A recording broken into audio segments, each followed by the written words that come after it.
YouTube చూస్తున్న వీక్షకులకు నమస్కారం. నేడు చాలామంది యువకుల్లో జుట్టు రావడం అనేది చూస్తున్నాం. అసలు ఈ జుట్టు అనేది ఎందుకు రాలుతుందో ఒకసారి పరిశీలించినట్లయితే, ముఖ్యంగా తీసుకునే ఆహారంలో పోషక పదార్థాలు లోపించడం వల్ల, హార్మోన్ల బ్యాలెన్స్ అనేది తప్పడం వల్ల ఈ యొక్క సమస్య అనేది నేడు ఎక్కువగా వస్తుంది. ప్రతినిత్యం తీసుకునే ఆహారంలో జంక్ ఫుడ్, బేకరీ ఐటమ్స్, అలాగే ఫాస్ట్ ఫుడ్స్ అనేటివి ఎక్కువగా ఉండటం వల్ల వాటి నుండి ఎటువంటి పోషక పదార్థాలు శరీరానికి లభించకపోవడం వల్ల ఈ వెంట్రుకల కుదుళ్ళు అనేటివి బలహీనపడి ఎయిర్ ఫాలింగ్ అనే సమస్య అనేది నేడు ఎక్కువ అవుతుంది. తీసుకునే ఆహారంలో స్వల్పమైన మార్పులు చేసుకొని ప్రతినిత్యం ఒత్తిడి లేని జీవన విధానాన్ని కొనసాగించినట్లయితే ఈ యొక్క సమస్యను త్వరగా అధిగమించవచ్చును. ఈ ఎయిర్ ఫాలింగ్ సమస్యకు మరి యొక్క కారణం రకరకాల షాంపూలు, రకరకాల ఆయిల్స్ను మార్చుతూ వాడడం. ఎవరు ఏ ఆయిల్ను అడ్వైజ్ చేస్తే ఆ ఆయిల్స్ తెచ్చుకొని వాడడం, లేదంటే యాడ్స్లో వచ్చిన ఆయిల్స్ను విపరీతంగా వాడడం, అది మనకు సరిపడుతుందో లేదో అని గమనించకుండానే ఆయిల్స్ మరియు షాంపూస్ను మార్చుతూ వాడడం వల్ల ఈ యొక్క సమస్య అనేది తగ్గకపోగా నేడు మరింత ఎక్కువై చాలామందిని బాధిస్తుంది. ఎయిర్ ఫాలింగ్ సమస్యను బట్టి ఆయిల్స్ అనేటివి కానీ, షాంపూస్ కానీ డాక్టర్ సలహా మేరకు వాడుకుంటే మంచి ఫలితం ఉంటుంది.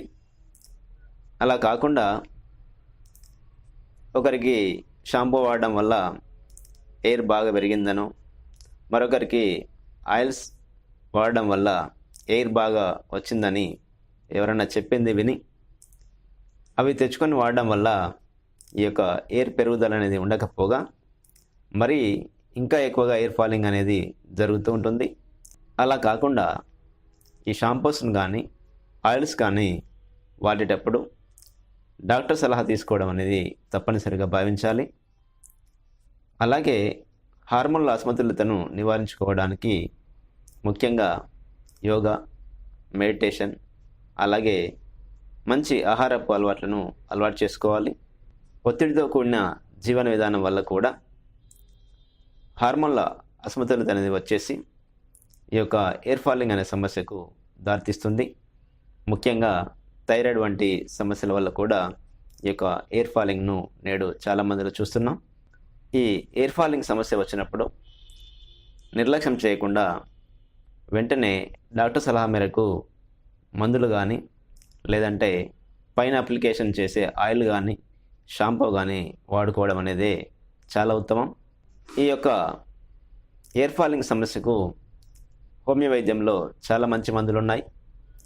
ఈ మందులను కానీ, ఈ హోమియో ఆయిల్స్ను కానీ, షాంపూస్ను కానీ వాడడం వల్ల ఈ ఎయిర్ ఫాలింగ్ అనే సమస్య అనేది త్వరగా తగ్గుముఖం పడుతుంది. అలాగే ఈ సమస్య వచ్చినప్పుడు కొన్ని ప్రధాన జాగ్రత్తలు కూడా తీసుకున్నట్లయితే ఈ సమస్యను త్వరగా నివారించుకోవచ్చును. ముఖ్యంగా ఎయిర్ ఫాలింగ్ సమస్యతో బాధపడుతున్నప్పుడు ఇంతకుముందు చెప్పినట్లుగా ఆయిల్స్ అనేటివి, షాంపూస్ అనేటివి మార్చుతూ వాడకూడదు. తీసుకునే ఆహారము సరి అయినదిగా ఉండే విధంగా చూసుకోవాలి. ఎక్కువగా ఫాస్ట్ ఫుడ్స్, అలాగే జంక్ ఫుడ్, వేపుళ్ళు ఇలాంటివి తీసుకోకపోవడమే చాలా మంచిది. సాధ్యమైనంత వరకు సాత్విక ఆహారాన్ని ఎక్కువగా తీసుకోవాలి. ఆకుకూరలు, పండ్లు, అలాగే మొలకెత్తిన విత్తనాలు ఇలాంటి పోషకాలున్న ఆహారాన్ని ఎక్కువగా తీసుకోవడం వల్ల ఈ యొక్క వెంట్రుకలు పెరుగుదలకు సంబంధించిన పోషకాలు మరియు విటమిన్స్ అనేటివి ఎక్కువగా లభించి ఈ యొక్క ఎయిర్ ఫాలింగ్ అనే సమస్య అనేది తగ్గుతూ ఉంటుంది. వీటితో పాటు హోమియో మెడిసిన్ కనుక వాడుకున్నట్లయితే ఈ యొక్క సమస్యను ఆదిలోనే అధిగమించవచ్చును. ఈ ఎయిర్ ఫాలింగ్ అనే సమస్యకు హోమియోపతి మందులను చూసినట్లయితే ముఖ్యంగా హోమియో మందులు ఎంపిక అనేది వ్యక్తి యొక్క మానసిక లక్షణాలు, అలాగే వ్యక్తి అలవాట్లు, అలాగే వ్యక్తి యొక్క వ్యాధి లక్షణాలను కూడా దృష్టిలో ఉంచుకొని మందుల ఎంపిక అనేది జరుగుతూ ఉంటుంది. కాబట్టి ఇలా ఎంపిక చేసుకున్న మందులను సకాలంలో వాడుకున్నట్లయితే ఈ యొక్క సమస్యను త్వరగా అధిగమించవచ్చును. ముఖ్యమైన హోమియోపతి మందుల గురించి ఇప్పుడు తెలుసుకుందాం. ముందుగా సెపి అనే మందును చూసినట్లయితే ఈ సెపి అనే మందు ఎయిర్ ఫాలింగ్కు చాలా బాగా పనిచేస్తుంటుంది. ముఖ్యంగా ఆడవాళ్ళలో వచ్చే ఎయిర్ ఫాలింగ్ సమస్యకు ఈ మందు అత్యద్భుతంగా పనిచేస్తూ ఉంటుంది. ఈ యొక్క మందు లక్షణాలు చూసినట్లయితే తల మొత్తం తేమగా ఉన్నట్టుగా ఉంటుంది, ఎయిర్ కూడా రాలుతూ ఉంటుంది. చేయితోని కనుక గీకినట్లయితే తేమతో కూడిన పొట్టు కూడా రాలుతూ ఉంటుంది. వీరి యొక్క మానసిక స్థితిని చూసినట్లయితే తీవ్రమైన కోపాన్ని కలిగి ఉంటారు. భర్త మరియు పిల్లల ఎడల కోపాన్ని ఎక్కువగా ప్రదర్శిస్తుంటారు. తీవ్రమైన విసుగు అనేది వస్తుంటుంది. ఏ పని చేయాలన్నా కూడా కొద్దిగా చేతకాకుండా ఉండి ఇబ్బందిగా అనిపిస్తూ ఉంటుంది. ఇలాంటి లక్షణాల నుండి ఎయిర్ ఫాలింగ్ సమస్యతో బాధపడుతున్నప్పుడు ఈ యొక్క సెపి అనే మందు వాడుకున్నట్లయితే ఈ ఎయిర్ ఫాలింగ్ అనేది చాలా వరకు ఆగిపోతుంది. అలాగే ఎయిర్ గ్రోత్ కూడా వస్తూ ఉంటుంది. అలాగే మరి యొక్క మందు ఆర్సెనికం ఆల్బమ్. వీరికి తలలో దురదగా అనిపిస్తుంటుంది. తలలో నుండి పొట్టు కూడా రాలిపోతుంటుంది. ఈ దురద అనే లక్షణము ఎక్కువగా మిట్ట మధ్యాహ్నం కానీ లేదా అర్ధరాత్రి కానీ ఎక్కువగా ఉండి తీవ్రంగా తలను గోక్కుంటుంటారు. అలాగే వీరి మానసిక లక్షణాలు చూసినట్లయితే వీరికి తేలికపాటి విషయాలకే ఆందోళన పడిపోతుంటారు. ఏదైనా వస్తువు అనేది ఇంట్లో సక్రమంగా ఒక సరైన పద్ధతిలో లేకుంటే వీరికి కోపం అనేది ఎక్కువగా వస్తుంటుంది. ఆ యొక్క వస్తువును వెంటనే సక్రమంగా అమర్చే ప్రయత్నం కూడా వీరు చేస్తూ ఉంటారు. అలాగే వీరికి దహం కూడా తక్కువగా ఉంటుంది. ఎక్కువగా యాంగ్జైటీతో ఫీల్ అవుతుంటారు. ఇలాంటి లక్షణాలు ఉండి ఎయిర్ ఫాలింగ్ సమస్యతో బాధపడుతున్నప్పుడు ఆర్సెనికం ఆల్బమ్ అనే మందు వాడుకున్నట్లయితే చాలా వరకు ప్రయోజనం ఉంటుంది. అలాగే మరి యొక్క మందు తూజా. చాలామంది చుండ్రుతో ఎయిర్ ఫాలింగ్ సమస్యను ఎదుర్కొంటుంటారు.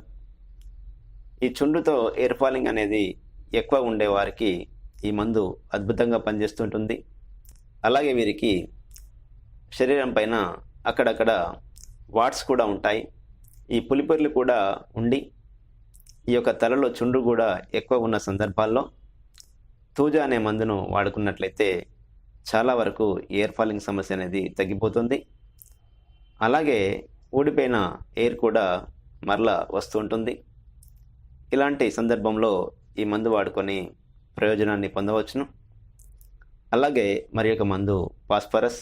ఈ ఫాస్ఫరస్ అనే మందు ఎయిర్ ఫాలింగ్ సమస్యకు చాలా బాగా ఉపయోగపడుతుంది. ముఖ్యంగా ఎయిర్ అనేది ఒకే చోట ఒక రౌండ్ లాగా గుత్తులు గుత్తులుగా ఊసిపోతుంటుంది. ఇలాంటి గుత్తులు గుత్తులుగా ఊసిపోయే ఎయిర్ ప్రాబ్లానికి ఈ ఫాస్ఫరస్ అనే మందు చాలా బాగా పనిచేస్తుంటుంది. అలాగే అలపేషియా అనే సమస్యతో కూడా చాలామంది బాధపడుతుంటారు. అంటే ఎయిర్ అనేది ఒకటే ప్రాంతంలో ఒక రౌండ్ షేప్లో మొత్తం ఏమాత్రం ఎయిర్ లేకుండా ఊసిపోతున్న సందర్భంలో ఈ మందు చాలా బాగా పనిచేస్తుంటుంది. ఇలాంటి లక్షణాలప్పుడు కూడా ఈ మందును వాడుకోవచ్చును. అలాగే వీరు గ్యాస్ట్రిక్ సమస్యలతో బాధపడుతుంటారు. కడుపులో మంట, త్రెంపు లాంటివి కూడా ఎక్కువగా వస్తుంటాయి. కొన్ని సందర్భాల్లో నోస్ నుంచి రక్తం కూడా వస్తుంటుంది. ముక్కు నుండి రక్తం వస్తూ అలాగే గ్యాస్ ట్రబుల్తో అవస్థపడుతూ ఈ యొక్క ఎయిర్ ఫాలింగ్ అనే సమస్య ఎక్కువగా ఉన్నప్పుడు ఈ ఫాస్ఫరస్ అనే మందు చాలా బాగా పనిచేస్తుంటుంది. ఈ వ్యక్తులు చూడడానికి చాలా సన్నగా పొడవుగా ఉంటారు. ఇలాంటి వారికి ఈ మందు వాడుకున్నట్లయితే ఎయిర్ ఫాలింగ్ అనే సమస్యను నివారించుకోవచ్చును. ఇలా చాలా రకాల మందులు హోమియోపతి వైద్యంలో ఉంటాయి. ఏదైతే మందును ఎంపిక చేసుకుంటామో ఆ మందును 200 పొటెన్సీలో వారంలో ఒక రోజు ఉదయం ఒక డోసు, సాయంత్రం ఒకటో చొప్పున సుమారు 3 నుంచి 6 వారాల పాటు వాడినట్లయితే ఈ యొక్క ఎయిర్ ఫాలింగ్ అనే సమస్య అనేది త్వరగా తగ్గుముఖం పడుతుంది. అలాగే ఊడిపోయిన ఎయిర్ కూడా మరలా వస్తూ ఉంటుంది. ఇలా సమస్యను బట్టి మందులను ఎంపిక చేసుకొని లక్షణాల ఆధారంగా వాడుకున్నట్లయితే ఎయిర్ ఫాలింగ్ సమస్య అనేది చాలా తేలికగా అధిగమించవచ్చును. అలాగే మందులతో పాటు ఇంతకుముందు చెప్పినట్లు కొన్ని జాగ్రత్తలు కూడా తీసుకున్నట్లయితే ఈ యొక్క సమస్య అనేది త్వరగా తగ్గుముఖం పడుతుంది. మరి యొక్క ఆరోగ్య సమస్య గురించి వచ్చే ఎపిసోడ్లో తెలుసుకునే ప్రయత్నం చేద్దాం. నమస్కారం.